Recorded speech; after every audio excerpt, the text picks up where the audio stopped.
Hi everybody, this is Beth, the African Storyteller Atiavila, and welcome back to my YouTube channel. I know I've been gone for a minute. Well, it's been a little more than a minute, but I went to birth. I was expectant, and then hormones happened, and then I had to move countries, and then so much was going on, so I wasn't able to shoot any content. But I collected all my experiences to be able to share with you.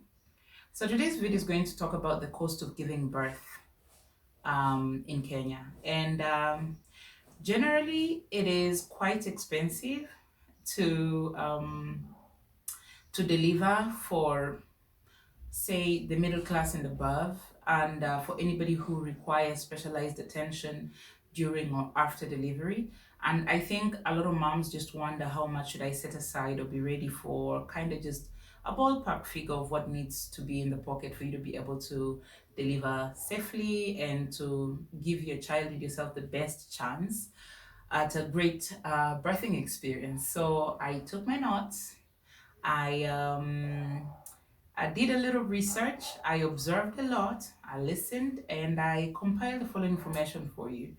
Now, keep in mind that this is not this is not the absolute truth. There's a lot that I don't yet know. There's a lot that I haven't maybe found the right information on. So pardon me for old information or for invalid information, but I've tried the best that I can to make sure that my information is well researched and it is informative. So this is going to help you be able to just kind of consider what you want for your own birthing experience. So I have had two pregnancies. My first one was for twins, multiples, and the second one was for a singleton. And so I'm going to be making another video talking about my own birthing experience, but this video is just supposed to discuss the cost of delivery. Now, I'm going to get right to it. In Kenya, there's about 45 million people, and 70% of those people live in rural areas, and 46% of them live below poverty levels. So it's imperative that we discuss, look at these options as delivery options. But just in actually scratch that, we're going to start by looking at traditional options. So African culture has always had a midwife, almost in every other village or in every village. And midwives have been a very well experienced women who've delivered a lot of children, and they know how to handle a birth experience. And for years, all my grandmother's children were birthed by the midwife. So it's something that has been around for ages, and it is a good option. And midwives, the local ones, are what would, I think, in the Western culture be considered the doula. And so they're supposed to walk with you in a journey. They're supposed to be able to see how you're doing, your health, be able to feel the baby and see, is it breech, is it in the right position, should we try and move it around. If you're approaching your delivery date and the child is still breech, they can do that. They're quite experienced. And in my experience, I have seen some really good ones, and they do a fabulous job. Now, these ones have been used by a lot of people over the years, and they are a perfectly good option. And sometimes they just take as little as 200 shillings. Sometimes, give them 10 tins of maize or something like that as payment, because they're usually part of the village, part of the community. It's a really beautiful option. And so that is something that you can consider. And but take note that these ones are not equipped in any way to deal with emergencies or any eventualities that may differ from the norm. So you want to keep that in mind. If you're giving birth via midwife, traditional midwife, I recommend that you be close to a health facility, just in case something goes wrong. You can be quickly rushed to hospital. Now, coming to Western or modern birthing options, Kenya's medical or hospitals have been divided into levels. It's no longer the way they used to be when we had the district hospitals, provincial hospitals. Since the demolition and the development of counties, now there are levels to hospitals. So we have level 1, which is like a community clinic. It's really not equipped to handle deliveries or maternity care. It's mostly a outpatient, and they deal with small things like malaria testing and dispensing malaria treatments, and little wounds and cuts and things like that. And because of how Kenya is situated and how interior some places are, this become one of the only options some women have to deliver.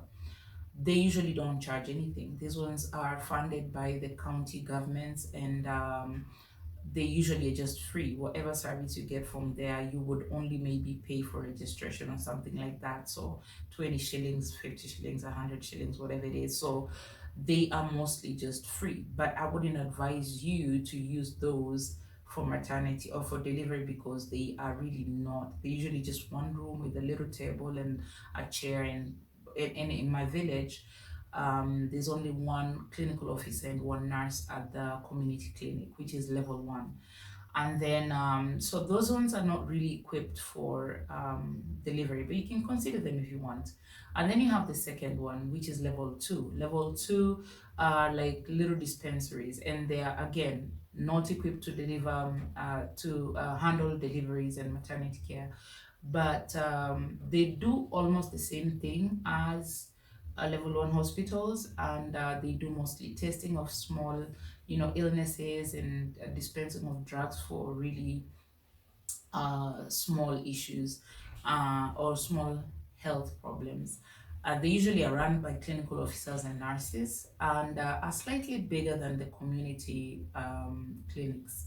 And then you come up, for them, they also do the same thing. They are funded by the government, and therefore the deliveries are mostly just free, or they cost just a, registration fee. So again, not necessarily the best option if you want to make sure that you're giving yourself and child the best opportunity and chance for safe delivery and whatever care that you may need eventually. But if you do not have options and you're really thinking, how do I deliver my child under professional, under medical observation, but don't have to, pay an arm and a leg, then this is something you want to consider. And then the third option is the level three, which is these are like hospitals. There are doctors there, they're clinical officers, they're nurses, and they are better equipped, and yes, they do handle maternity care. And this is when things start really looking up for women and for moms, because these ones have facilities that can handle deliveries. They may even have a place where you can, a bed, or something like that, a ward.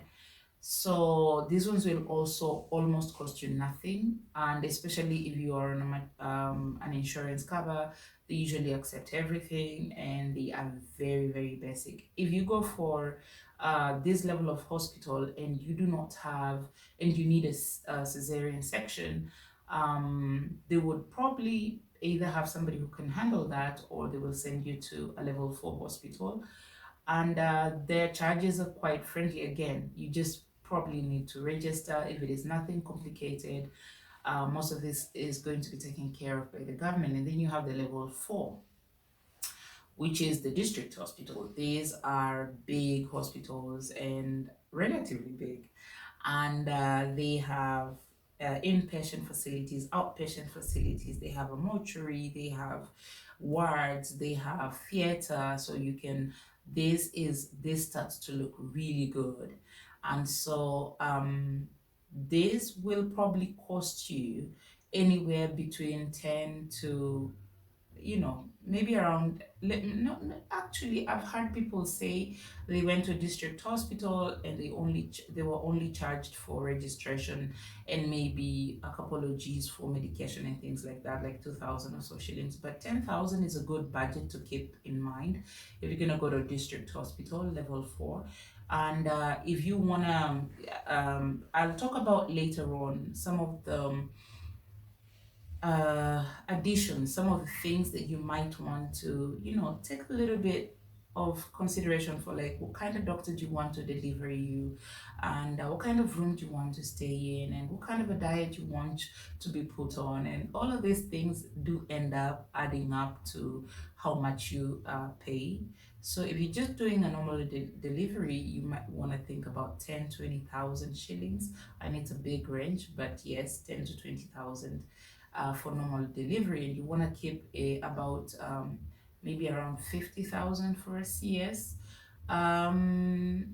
This is also subject to change. It is, there's so many variables that are going to affect how much you pay for this kind of um, deliveries, and then this will be very well equipped, and if there are any complications, they'll be probably be able to handle them. Now, there are level 5 hospitals which are considered provincial hospitals. These are massive hospitals. They have every imaginable facility that you might want to think of, and they're like Nairobi Hospital, the Khan Hospital, Kenyatta Hospital, MP Shah.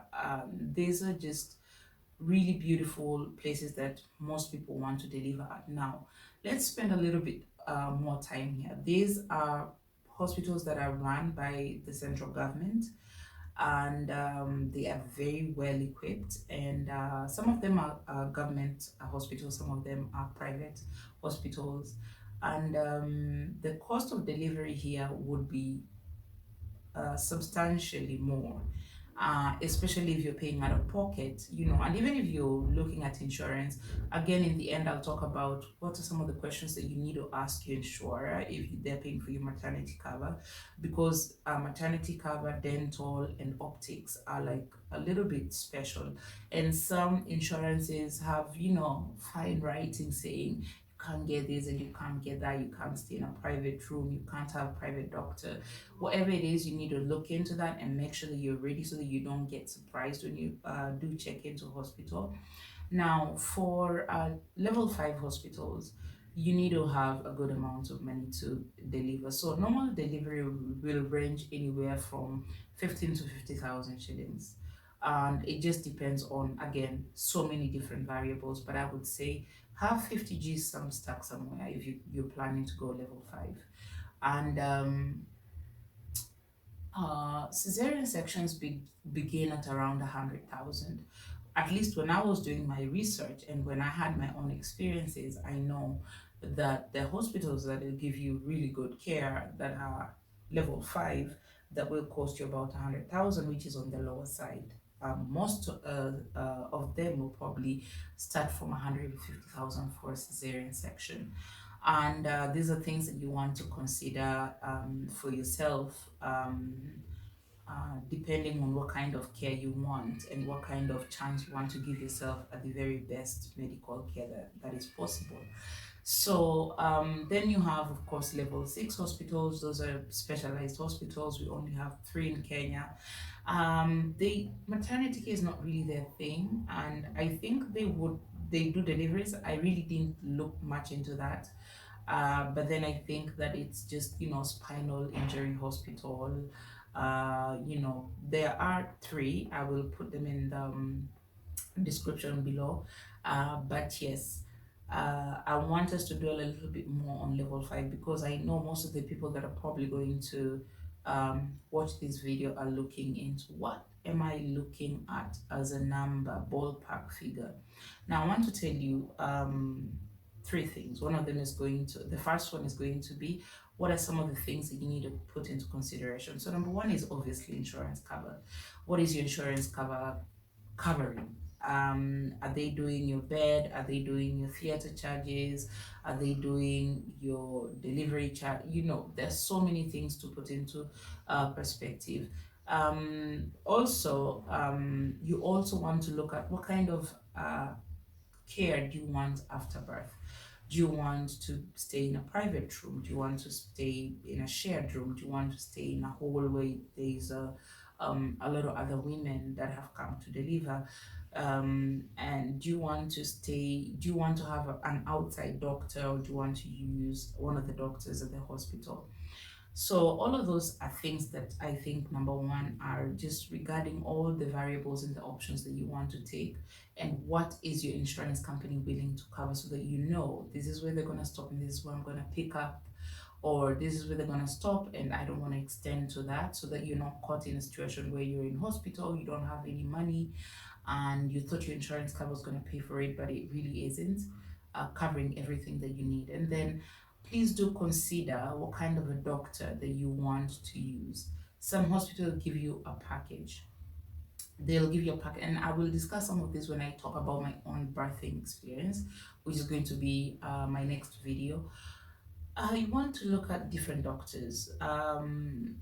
There are some very reputable doctors that are very affordable, private, and they'll walk into whatever hospital that you want and come deliver you according to their convenience and the area they cover and which hospitals they're allowed to practice in.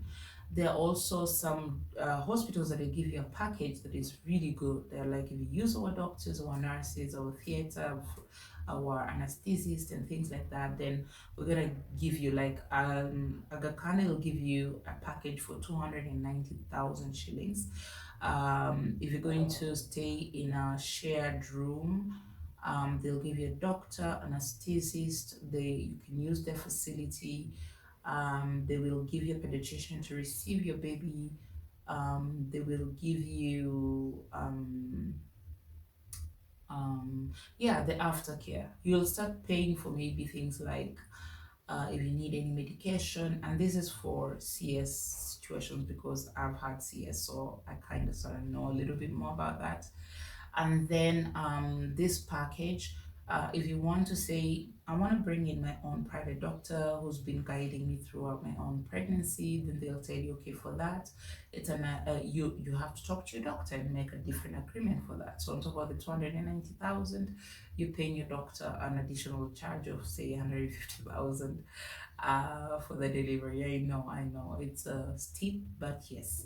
And then you also want to consider the pediatrician that receives your baby. You don't think about it, but it's an additional cost. You really need to think, which, most hospitals don't really need for you to do that. You take their package, you're delivering at their hospital, this is taken care of. But if you're gonna go in and you want to bring in your own people, keep in mind you're gonna pay your own private doctor.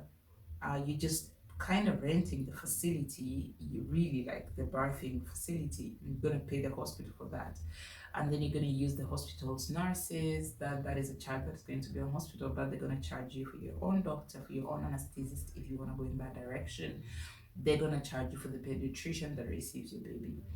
The other thing is, you really want to consider the convenience and you listen to your doctor. Yeah, do you want to do a natural birth? Do you want to do a cesarean section? Because don't be shocked that some doctors are not very ethical and they'll rush you to the theater because that is a better payday for them than if you had a normal delivery. So you want to work with someone. This is where now choosing your own doctor comes in. You want to work with the doctor and talk about your options. And some people really just want to give birth naturally, and they're just very, very particular about that. And they're like, unless I'm 3 inches away from death, please help me deliver my child naturally. I'll also make another video talking about how and why some people opt to choose to go for cesarean section as opposed to just having normal delivery, and what are the advantages of actually just having a normal delivery as opposed to cesarean section. And then yeah, that's pretty much some of the things that go into consideration. Now finally, about insurance. If you do not have insurance and you're paying out of pocket, just consider this. If you are earlier on in your pregnancy or you're planning to get pregnant, please maybe register with NHIF. It's the national insurance insurers. It's the national insurer. They're very affordable. It's only 550 shillings a month, and they'll be able to cover for something. Like even if you go to a level 5 hospital, NHIF will pay for your bed, and bed can be quite pricey. The can will charge you 18,000 shillings a night for the bed, and about 10,000 shillings for your baby that little, yeah, nursery bed, it costs money. And if NHIF can cover that for you, go for it. So consider that it's affordable, it's accepted everywhere, and it is really, it can create a huge relief for you. Even if you have private insurance by your employer, just always have your own little side thing. A lot of things happen. Shit goes sideways and you are on your own. And I will talk about this, how I ended up having to pay out of pocket because of an insurance situation. So again, my own birthing experience, I'll talk about that. So you want to consider an HIF, and there's the, I think, Linda Mama initiative by UHC, which is Universal Healthcare. Um, um, that is a newish initiative by the government of Kenya to make sure that we are all getting quality healthcare. And Linda Mama is supposed to be absolutely free. So you might want to look into that. Look at how can you register? How can I take advantage of this offer that is being given by the Kenyan government? In essence, giving birth in Kenya is extremely expensive. I'll tell you that. It is very, very expensive. And I hear a lot of people say, no, I gave birth for only 2,000 shillings and 200 shillings. And I always say, good for you. You're lucky. You didn't give birth to a child and they had some sort of a situation that needed to be taken care of that went beyond what your expectations were. And so, as moms and as women, we always know how to make the dollar stretch. Try to put a little some on the side for when you go to deliver, because there's no worse pain than being in hospital, having delivered, still trying to recover from that trauma and enjoy your new baby, and at the same time start thinking, how am I gonna come into 100 thou, or how am I gonna make this or whatever. It is just a really horrible time to start thinking about those things. So I would say really do your research and really put something substantial on the side, because giving birth in Kenya is not cheap. And do not pay mind to people who say, no, it's okay, you just relax, just enjoy your pregnancy, it's gonna be fine, I only spent 2 G's. Don't take that risk. Again, childbirth fatality rates are very high, and you just don't want to be a statistic. You want to give your child and yourself the best chance possible. And I'm not saying go level 5 and above, I'm saying be reasonable about how much it's actually going to take in taking care of your pregnancy, getting your supplements and all that, your checkups, your gynecologist visit, your sonograms, making sure you're eating right, you're in the right headspace. It takes money. And by the time you're giving birth, it's just that much more money. So thank you very much for watching. I hope that I did teach you a thing or two, and this is gonna help you put things into perspective. And so please subscribe, like, comment, share, click the notification bell, and I will see you on my next video, which is about my own birthing experience.